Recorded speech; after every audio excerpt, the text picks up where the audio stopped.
Njësitet speciale të policisë kanë realizuar mbrëm gjatë natës një aksion gjatë të cilës janë mbastisur objekte në rrugën Gjon Kennedy në Shkup dhe janë konfiskuar një sasi e konsiderueshme dokumenteve dhe aparaturave për falsifikimin e dokumenteve.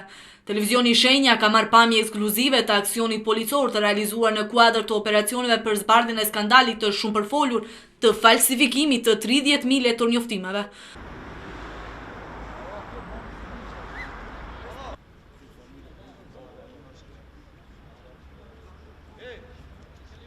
Ndërkohë sot Prokuroria Publike e Shkupit ka njoftuar se është zbuluar një punëtori e fshehtë ku është realizuar falsifikimi i dokumenteve.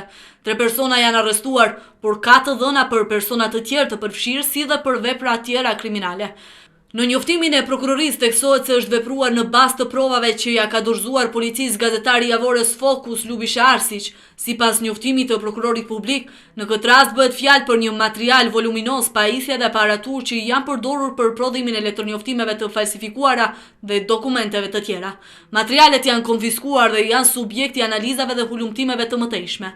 Në anën tjetër, VMRO-DPMNE në vazhdimsi kërkon llogari nga ministri i Brendshëm nga radhët e LSDM-s Oliver Spasovski për zbardhjen e skandalit të falsifikimit të 30.000 letër njoftimeve.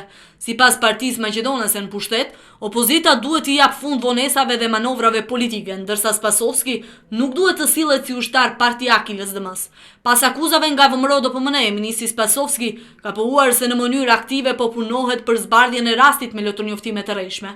Ai tha se është përfunduar ekspertiza e cila e ka vërtetuar se dokumentet janë të rrejshme.